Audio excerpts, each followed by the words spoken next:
Welcome to Tea Time with Talent Acquisition, the podcast aimed at fostering knowledge and sharing stories within the vibrant talent acquisition community. There's no surefire way to accomplish anything in life, but with each conversation, we aim to delve into diverse topics, present fresh perspectives to empower you, our fellow colleague, on your own journey to success. I'm your host, Eden, and for the next hour or so, I'm going to be joined by a former recruiting specialist who is now honing his skills toward organisational development, and for the last 5 years has been helping the continued development of the first fully remote organisation at Giant Swarm, an open source cloud native development platform. With an extensive experience in today's topic, I'm extremely excited to peel back his knowledge and share it with you, as well as the experiences that the team have had along the way. So when you're ready, grab your favourite tea or coffee if you prefer, and join me in welcoming today's guest, the HR manager at Giant Swarm, Mirco. So thank you so much for joining. Yeah, thank you for having me here. Looking really much forward to the conversation and hopefully some nice insights. Nice. Well, before we dive into today's topic, which we'll kind of introduce in a moment, as always, I want to start off talking about you, kind of your background. So what got you into, let's talk about the world of talent acquisition to begin with, and then moving forward into where we are today towards more HR. Yeah, pure chance, actually. I never really, when I studied back in the days, I never really planned to actually work in HR or the people space as such. Did my studies in linguistics and never really had any touch points with that. But after finishing studies, I got an offer from a company that I used to work for as a student to join them in Berlin in a HR talent mixed role.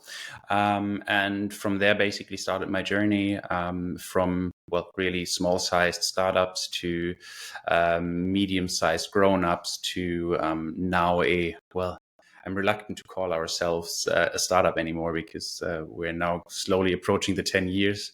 But definitely a small company with a startup vibe and mainly in tech, more or less always in tech. And that was always my focus. Then over time, I guess that sort of comes naturally because the way I look at recruiting and talent acquisition is really more of a holistic way. And I don't see recruiting as such being a discipline on its own, because you can have the best recruiting team, you can have the best recruiters. If your onboarding doesn't work, if your employer branding doesn't work, then they will never be able to make their job. And from that perspective, I got more and more involved into topics that are outside of the classic HR talent acquisition role. And got more and more involved into organizational development, taking care of people in the long run, making sure that the organization grows in a way that it's healthy, in a way that we can actually sustain and keep the talent, and no longer need to constantly find new people, which is obviously the smarter and I guess cheaper option as well. And therefore, sort of a natural development into a broader role, I guess. Nice. And it's going to kind of touch upon what you want to talk about today, which is, setting up a team to be ready to hire as a fully remote team. So before obviously we jumped on click record, you kind of explained to me how long you've been doing it versus how long Giant Swarm have been doing it. So just for the listeners, give us kind of insight into those two elements and why I guess we're going to kind of tackle this from your perspective. Yeah. My remote journey sort of started with Giant Swarm. It was the first time that I actually worked remote, and that's now more than 4 years, nearly 5 years ago. And Giant Swarm is remote since the very beginning, so since 2014. Since the very beginning, we had people all across the globe, and started out very much experimenting with the first things when it comes to remote. We had situations where people were still coming over for interviews to Cologne, to the head office, so to speak. It's a small co-working space, but still, and do presentations there. Nowadays, we do it fully remote, just because it was no longer realistic to fly people in on a daily basis. Since then, fully remote, doing obviously fully remote recruiting, grown the team from when I started. We had Anna, our VP people, and Larissa, who was doing recruiting with us, and Tia, who is still with us. And that was us. And nowadays we've grown quite significantly. We have our own area facilitator team, which takes care of the organizational development. We have a recruiter who is specialized really on recruiting and exclusively doing that. We have now our own people ops engineer who is taking care of engineering topics within the people team, supporting us with finding the right tools, experimenting with those, and automating a lot of things. So we sort of grew the team based on the needs that we had over the past 5 years or the past 10 years, to be precise, and grew it more and more to be this talent acquisition or / people team, taking care of all things in a remote company when it comes to people topics. Yeah, I think, we'll touch upon kind of the elements we go into, but I think, going back to, it's been 10 years or nearly 10 years that the company's been a fully remote company. It's not just a quick COVID kind of fix and stick into it, which I know a lot of people had to do and did do. And we're now in this weird in between where you've got some teams that are for it, some teams absolutely against it, some are sitting in the middle, they still don't know where they stand. So I guess this kind of podcast today is going to really be arming people, specifically talent teams, with several key components you should be looking at. And to really start hiring fully remote, this is the elements you should be focusing toward. So before we look into those, you've hired on site and you've hired remote. What do you think the biggest difference is? Remote seems to be easier in the very beginning. I guess that's the biggest difference, because suddenly you have this amazingly huge pool of candidates from all across the globe, ideally, and it's no longer your small bubble of wherever you live, whether that's Berlin or whether that's London. It doesn't really matter, because it is a limited pool that you can only source from. And with the step to becoming remote and the step to hire fully remote, you suddenly have an incredibly huge pool of candidates that you can source from. You, at the same time, have a lot of, challenges to integrate these people. You have suddenly a team that becomes more and more diverse, with people who are not in the same location, which is a huge factor when it comes to sharing and team building. You don't have the shared component of people being in one place and having sort of the same experiences in that place. They don't have the favorite bar that they can all have in common and talk about. They don't have the same football team. They suddenly probably will not even have football as a common denominator or sport that is the go-to sport in the country. Suddenly everything becomes more diverse, and with that also your processes, also your basic setup, your tooling, your languages, all of these needs suddenly become more and more important, and therefore I guess it becomes easy on the one side and harder on the other.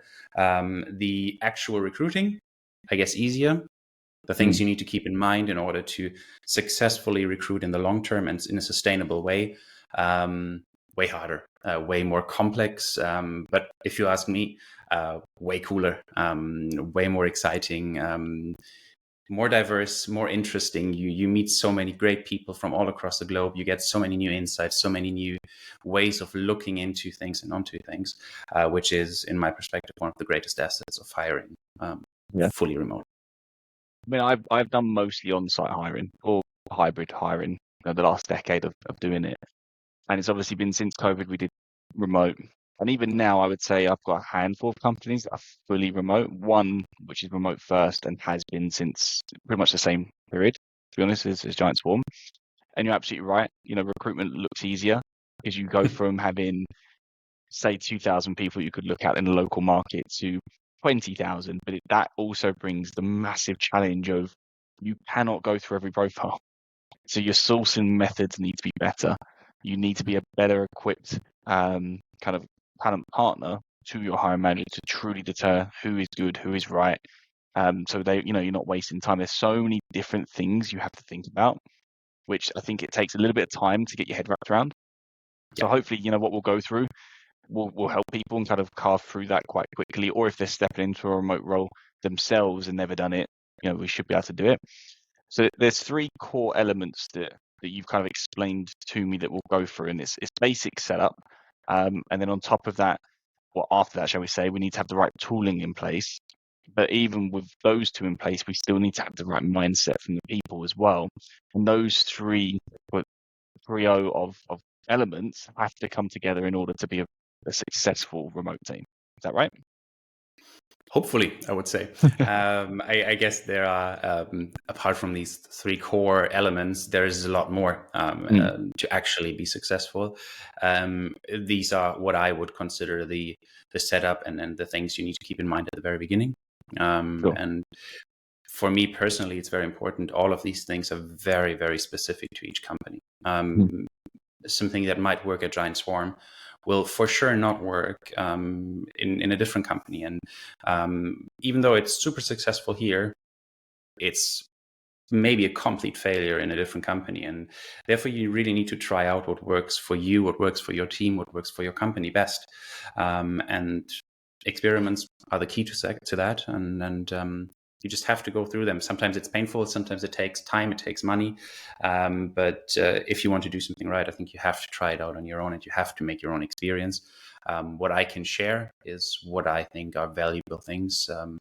The basic setup, I guess, is something to start with. It's the real key things. You have to have the right hardware. Your team cannot hire remote if they're working with computers from the 1990s. That's not going to work.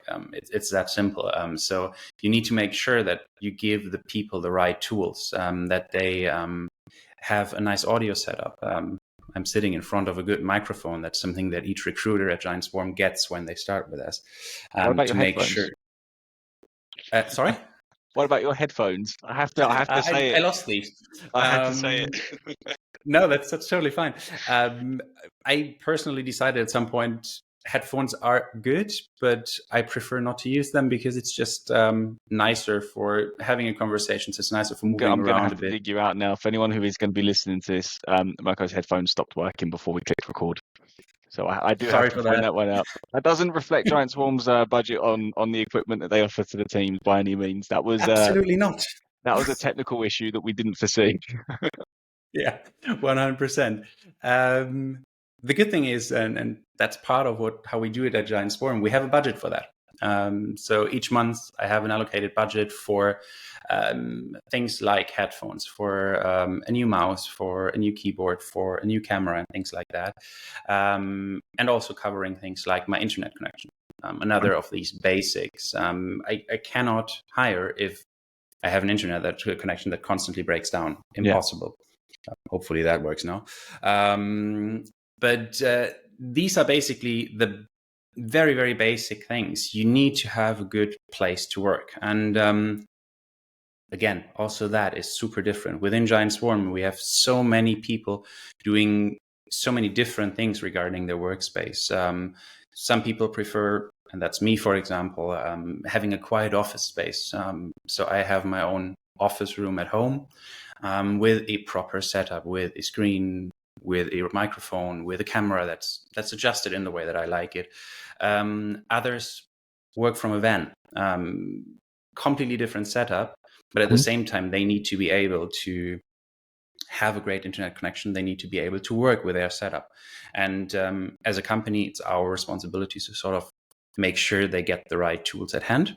They then need to use them and need to bring their setup to the right way.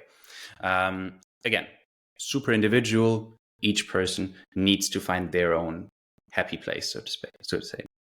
Do you have, sorry, just to interject, because obviously that whole element, it sounds obvious, right? It doesn't sound like it's groundbreaking. Does the person have internet? Do they have a machine that works? Does it have enough, storage and RAM and all that good stuff and cameras, etc.? It seems like obvious things to do. In an office, you'd likely have one person that's responsible for this. They might have a checklist that they would be doing. But the things like internet, we know the internet because it doesn't change. Hopefully it doesn't change in the office. But when you're working from home, do you as a collective team, when you're onboarding somebody or pre-boarding, do you have like a checklist? Your internet must hit X amount. You must have this leveled machine. And again, we would provide it if you don't have it. But how do you go out and work out where they are today and what you need them to be at in order to be successful? Yeah. Yeah, we have a checklist. Simple as that. We have a work from home checklist, which basically gives you a guide on what you should have. Very important. We don't force you to use a certain type of computer or something like that. You get a budget at the very beginning when you start with Giant Swarm, and you use that budget to buy whatever machine suits you best. Because we have people who prefer to work with Linux. We have people who prefer to work with Apple or Windows, and therefore each and everyone is individually on their own, and they need to decide what they want to buy, and they buy it on their own. And we give the framework. And I guess that's the important part. And if there is a situation that someone's internet is lacking or things like that, then under normal circumstances, the teams actually take care of that on their own. And they will talk to the person and they will be like, hey, Mirco, actually, your internet really isn't at its best at the moment. Can you please make sure that it gets better? So far, we never had an issue with that. I can see in big corporates that this might become a bigger issue. At the same time, we are lucky that we are a tech company, and most people at Giant Swarm actually take care of that on their own, and they have an intrinsic motivation that their internet works, and therefore never had any real issues with that. But if so, a guideline helps document what needs to be the standard, and then just take it from there. So make it as clear cut. You're onboarding somebody. This is the checklist we're looking at, but it's about being mindful. You're working remote yourself. What do you need to be successful on your setup, and include that onto that checklist, and work with the person pre-boarding stage to say, where are we with that? Exactly. Okay. This is slightly off topic, but still in topic. Say I onboarded with you. We have a great working relationship. We're 1 year into our relationship together. Wow. Partnership. Employment? We're going to go employment. So what happens if I leave? You know, my machine, all that budget you put into it, what? Because otherwise you're just going to have this immense backlog of completely different machines, completely different equipment that's being shipped around the world. What happens then? Hopefully you don't have a high turnover rate like we do, therefore no problem. Obviously, it is not sustainable to ship hardware all across the globe. And this is, for example, something that we are currently working on, because we are not happy the way we do it right now. Because yes, what happens? You decide to leave Giant Swarm, you will send your hardware under normal circumstances back to us. That obviously creates quite a big amount of costs. It creates a lot of work on both ends, ours and the lever. And therefore, we try to reduce that to as much as possible. If people decide to leave, they normally get the chance to buy off the hardware from Giant Swarm, so that they actually can still keep it. And if they decide not to, then it's being sent back to the office in Cologne. And then we normally redistribute it and try to find people who are interested in keeping that. So keeping the circular element behind it, but at the moment it's shipped to HQ. But as you say, it's not sustainable, so looking into alternatives. I'd be curious once the team have found a solution, I'd be curious about that, because I think that's actually one of the biggest problems that remote actually offers from a sustainability impact. Yeah, we cut the costs on travel and office space and all, that part, but there's still, especially for larger companies, that whole aspect. And you're right, if you have a high turnover, not worse. So work on your culture, work on your team first. But yeah, I'll be curious to see how that project pans out. I will keep you updated. We have a special interest group that's currently working exactly about that, and yeah, we'll keep you updated. Shout out to the special interest group. You're in my head. You're beating me to the question. You gave the example in the prep stuff that you shared to me. What happens about creating a good working place for very individual circumstances? And you said setting up for a classic home office is one thing, but what happens if someone wants to work from a camper van? So what does happen in that scenario? Yeah. Well, first of all, you're very likely unable to employ that person under your normal company office or a company, framework. Therefore, you will very likely need to look into different options, starting first from a contract perspective. So how do you employ someone who is currently traveling all across Europe and is going to keep that state for the next 2 years? There are several different options.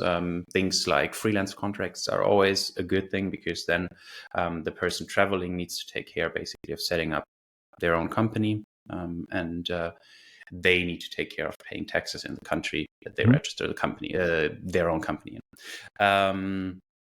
If that is not an option and the person is somewhat stationary in a country, there's always the option of EOR, so employer of record, which is quite helpful, but at the same time can be quite difficult from an admin perspective. So you need to take care that there is someone in your team who is actually capable of handling this admin workload. The same applies for freelancer, by the way. And then there's obviously the classic remote option for, in our case, German contracts that you can nowadays put in there, which is great. That helps a lot. But it's something you need to keep in mind at the very beginning. There are countries where it's quite difficult to hire people. I know, for example, in the Netherlands, the tax situation is very difficult. And there are several other countries like that, where you should really look into what is the actual situation of hiring people. Otherwise, you might run into huge issues. French labor law, as an example, is always difficult. The same applies to Portuguese. So make sure you have an expert in your team who actually knows how it is handled in the different countries, to get you out of trouble, or to make sure you're not getting into trouble in the first instance. And therefore ask yourself before you make the decision, oh, we want to hire all across the globe, make sure you have the capacity and the knowledge in your people team to actually take care and accommodate for all of these different models. And then even the most obvious things, like how do you get the contract to that person? And with that, we actually get to my next bigger topic, the tooling. It's one thing to ship a contract or to put a contract in the post and get it from Düsseldorf, where I'm located now, to Berlin. That's easy. This whole situation might look very, very much different if you want to do the same thing and the person lives in Egypt. Therefore, think about how you can set up your tools and the software you use as a people team from the very beginning, and not just from the recruiting perspective, but from all other perspectives as well, to make sure that your hiring processes are not stopped suddenly because you're not capable of getting the contract over to your candidate. And for me, that really starts with the first contact, and even probably even earlier, if it's about where do you find remote people, where do you advertise, what are job boards that you want to use, is there a specific remote first job board that you want to use, is the option to work remote on your website, are people even aware that they can apply if they are not in the location that your company is? So making sure that this is set up from the very beginning.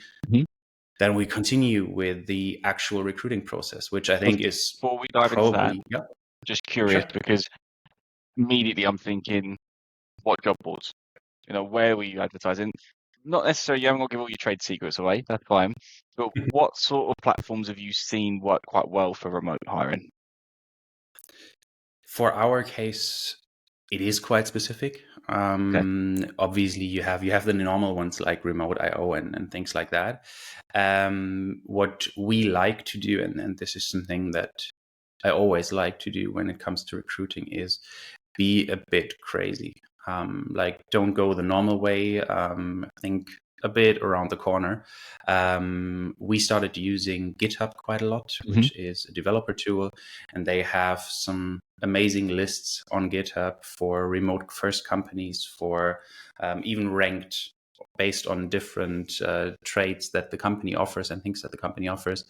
And you can basically just search in GitHub for these lists and get listed on there if you find a developer who is so kind to support you. or again, you have the capacity in your HR or people team, even better. But this is something that I enjoy quite a lot, and where we get really great success with. But again, very, very tech focused, very heavy tech focus as well. For normal companies, I would actually stick to the normal job boards that are out there.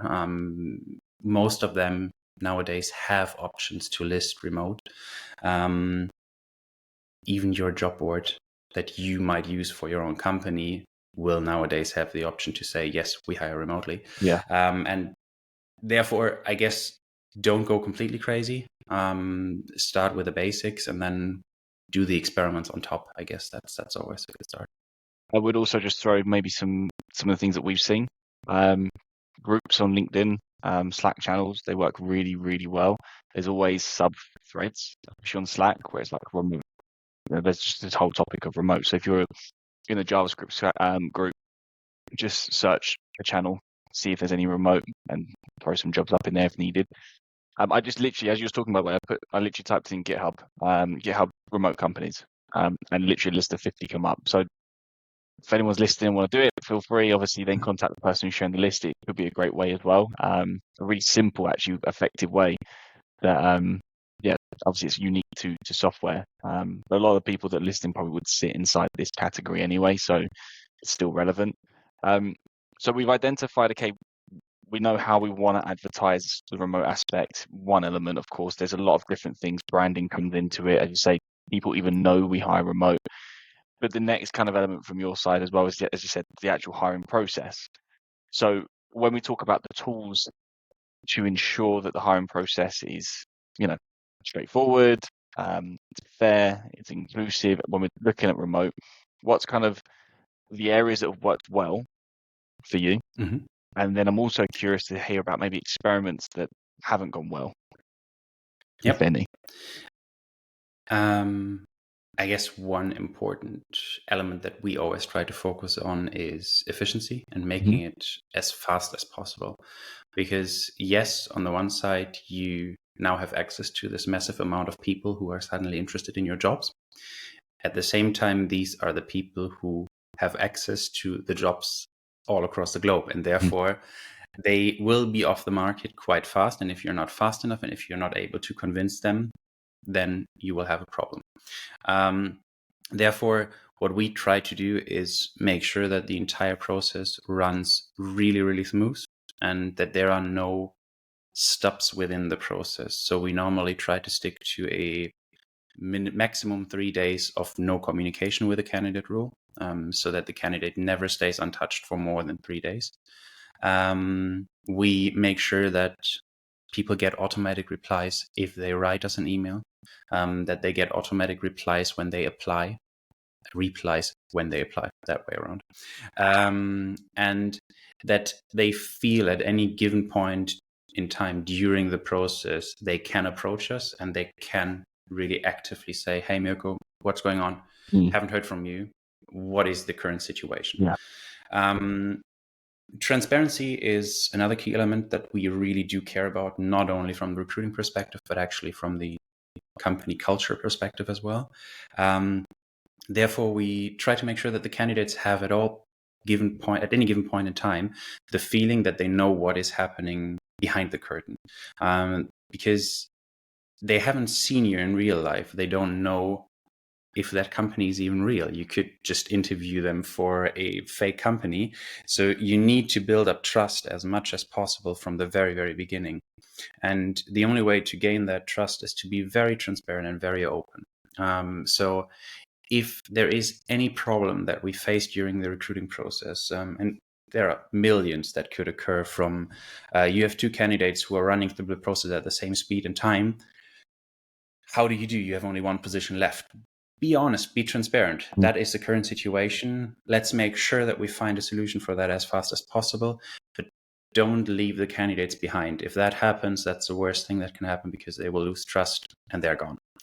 And the way we do that is we automate a lot. We automate a lot around the scheduling of interviews, the messaging part, reminders for our people that are involved in the recruiting, that they get instant pings whenever someone is inactive for period X, that they get pings whenever there is feedback missing on an interview, that all of these things are automated. And for us at Giant Swarm, we use Personio, German company, which we are quite happy with. And we have been using it since, well, basically I started, so nearly 5 years.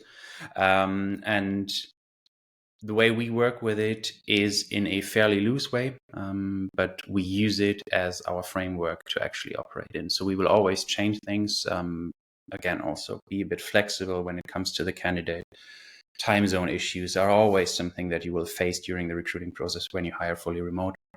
Make sure that the tool doesn't control you, but you control the tool. And that is, I guess, a very important advice I would give anyone. If a tool doesn't suit your need, get rid of it. Build your own. Use an Excel sheet. It's terrible. It will probably break your neck at some point, but it will maybe solve your problem at the very beginning. And if you have a tool that doesn't suit you, get rid of it as fast as possible. It's actually a conversation that comes on the podcast before. We were actually talking about why do we have certain tools, and what's the validity of that tool. Well, a lady called from Vodka Digital, was kind of going through that process, is that we just fall into having an ATS system because everyone has an ATS system. Why do we actually need to have that? I agree, we do need to have one, but why do we need to have it? If you're a 2-person company, you're right, Excel could probably work. It's about being flexible, as you say, but I really love that. Control the system, don't have the system control you. I also, just going back a couple of points, I really love the fact that you have a 3-day no communication focus, no touch point, I've been, and again, this is from the external side, I even feel at times that the curtain isn't going to us. And you're partnering with that company. And the issue that you then face is that the candidate comes to us to say, what's going on?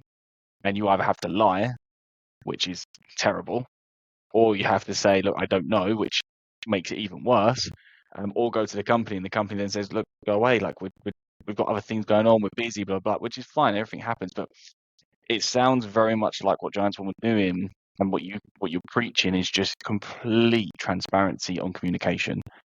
Everyone knows what's happening at every single stage in the process. It doesn't matter if you're involved in the sourcing, doesn't matter if you're involved as a candidate or the hiring manager or an interviewing panel, you know what's happening. 100%. Couldn't agree more with that. Because, let's be realistic. Even if you are a bigger company, it's very unlikely that your recruiting team is so big that if people are out for whatever reasons, vacation, sickness, or whatever, you will always run into a situation where suddenly there is maybe not the person there who is supposed to do the job, but that person is then put on the spot. In the case of yours, it is you being in front of the candidate, having no clue what's actually happening within the company. In our case, you would be able to either get access to Personio through us, which is possible. We can give external headhunters access to our candidate profiles, even GDPR conformant. And the other option is you get an instant update from whoever is there, because putting you in a position where you would need to lie to a candidate, regardless if it's an external person or an internal one from us, would be pretty much the worst thing that I hate it.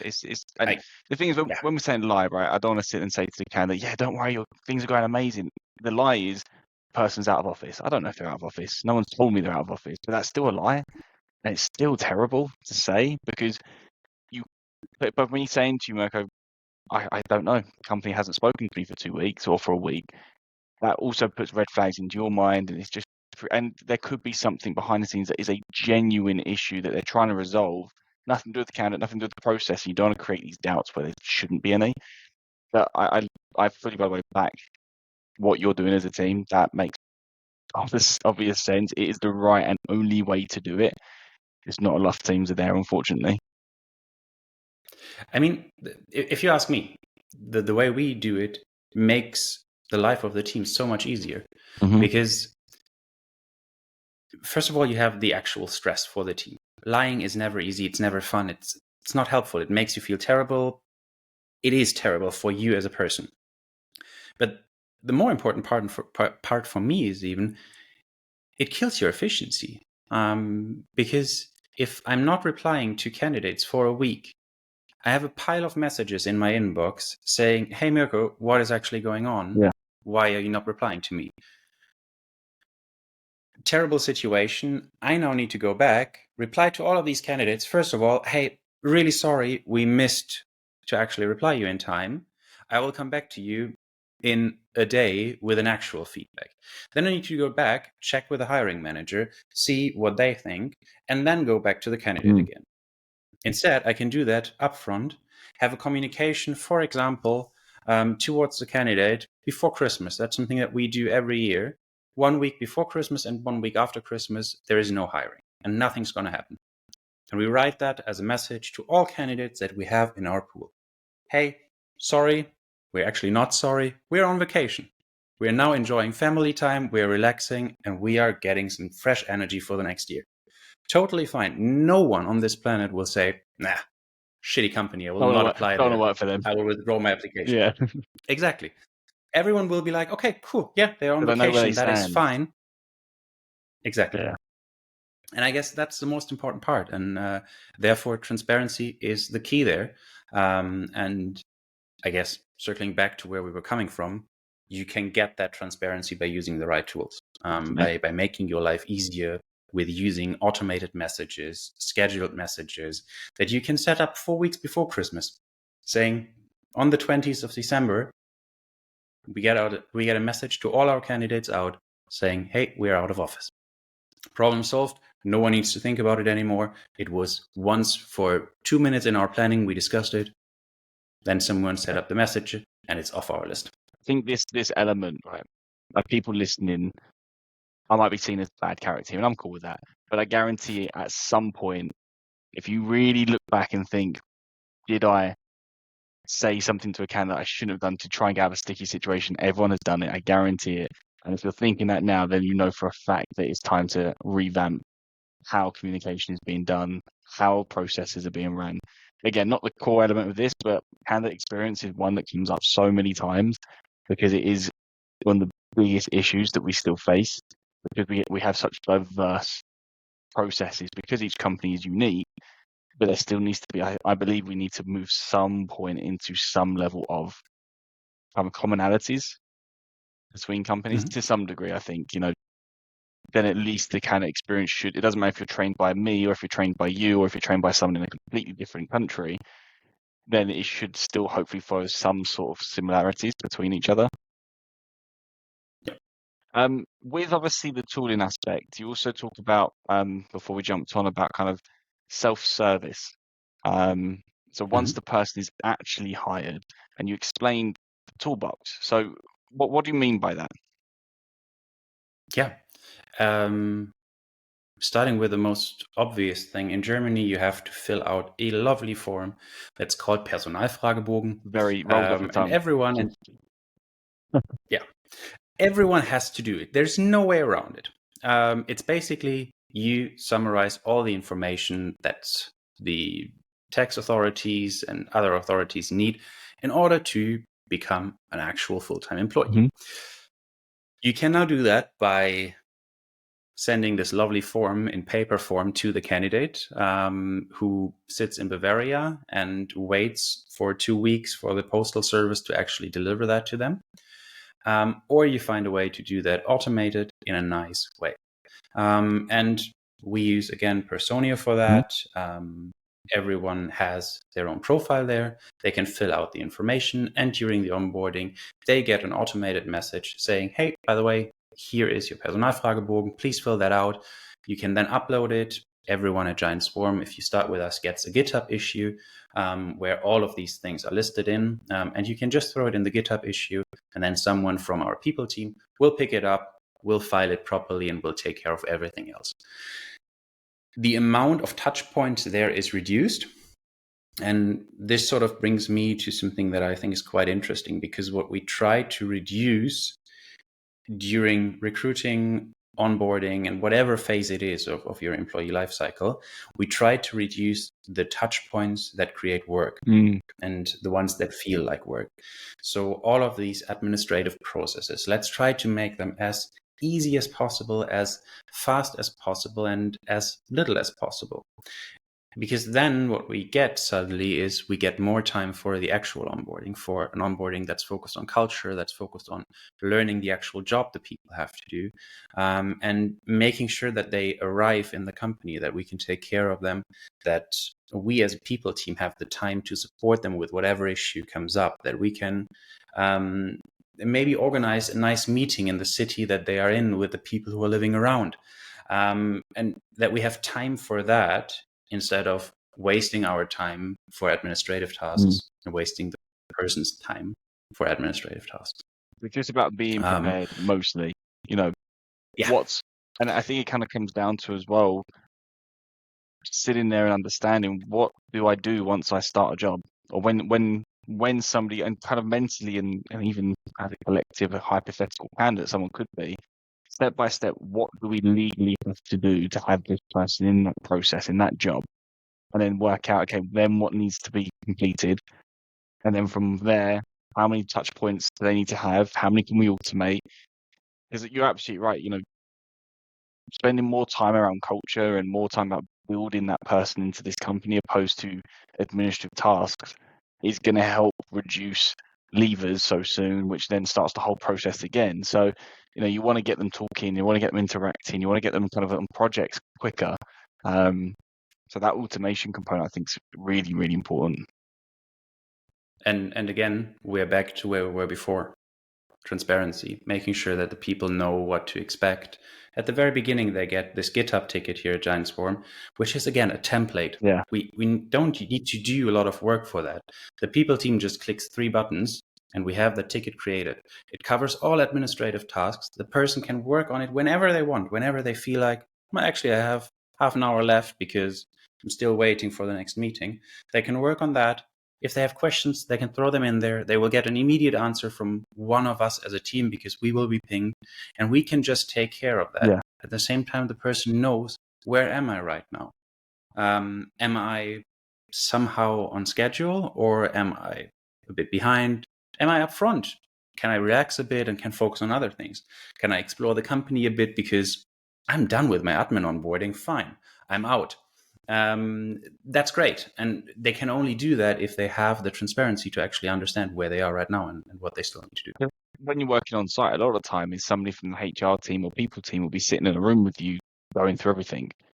So you're absolutely right. When you don't have that and you've got you on the opposite end of the country or another country, that's where that ping element comes in. You just say, look, yeah, you're fine, crack on, go explore the rest of the company. Hiring all of these people, doing remote, there's obviously the third element that comes into it, which is people and the mindset, because we can get the tools and we can do the process, but if the people we're actually bringing on board doesn't really work into a remote setup, then it's all just going to come crumbling down very, very quickly. So explain to me a little bit about what you believe the mindset to be for somebody in a remote position, and why it might be different to somebody who does office work or on-site work. Sorry. I'm going to give you an answer that everyone who does interviews hates. Depends. Sorry. But it actually does. I can tell you what it means for us at Giant Swarm and what we learned over the past few years, but it will very likely not apply to any other company. And therefore, I guess one of the first things you need to do as a company, if you want to start hiring remote, understand what you need and understand what you need from the people. And I guess one of the key elements for us is, for example, being a grown-up. We will treat you like a grown-up and we expect you to be a grown-up. Therefore, if you have a question, ask. If there is something unclear, ask. If you find something that's wrong in our onboarding because our documentation is outdated, fix it. You're very likely able to do that, so go for it.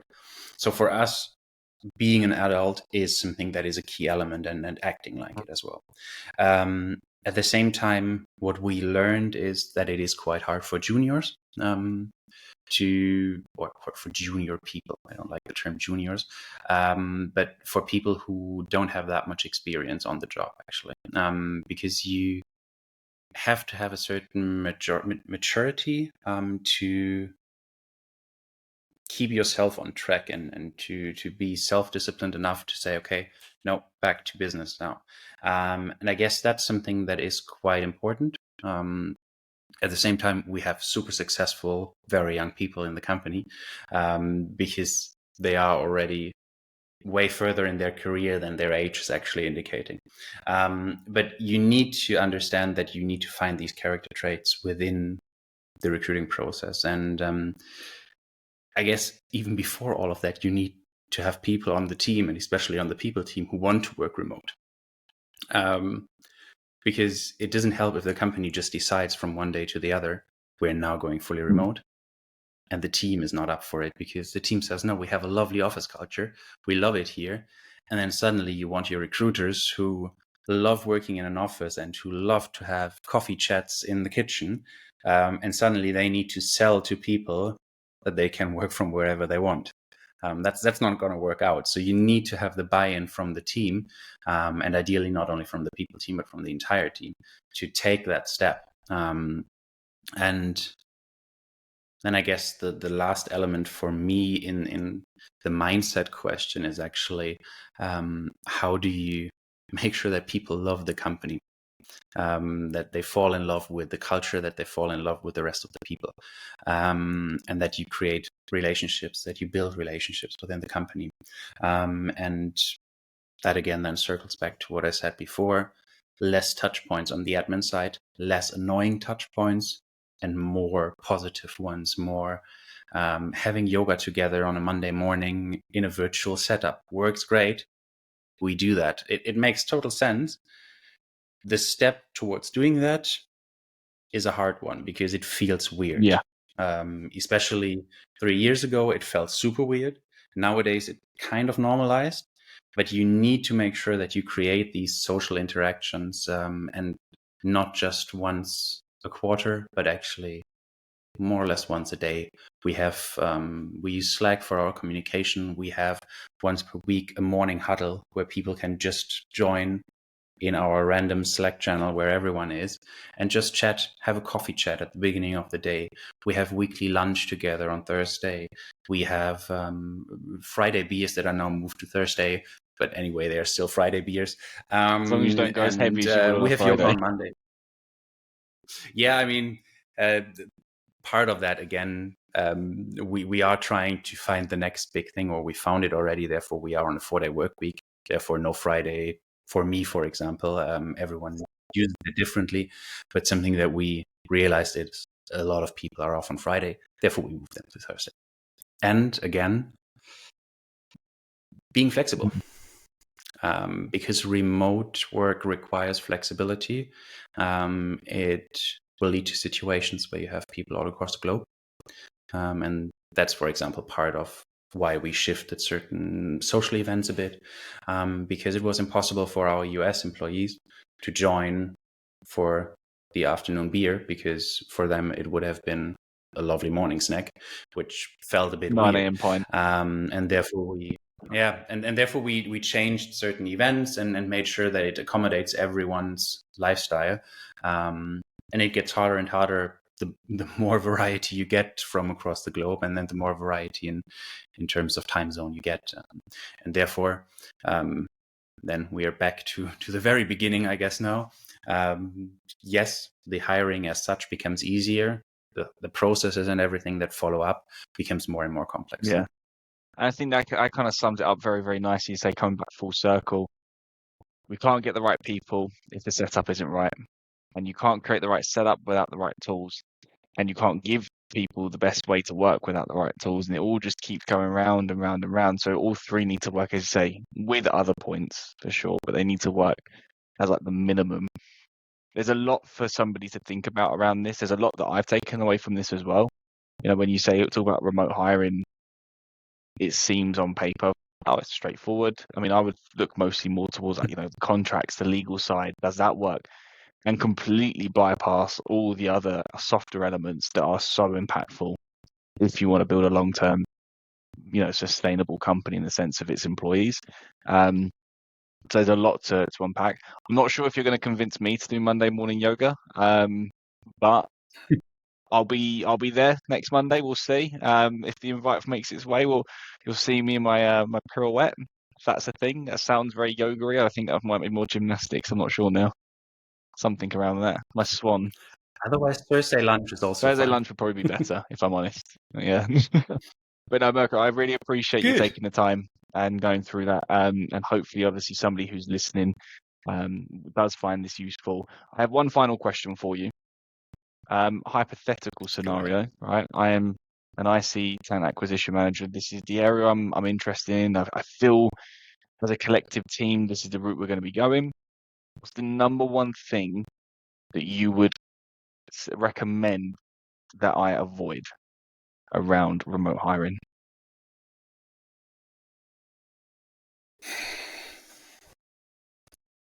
First thing that comes to my mind would probably take it too easy, because it seems easy on the very first glimpse, but there are a lot of things that you need to keep in mind, and therefore be prepared for a few surprises.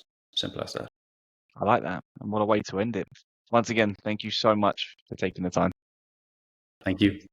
Have a good day.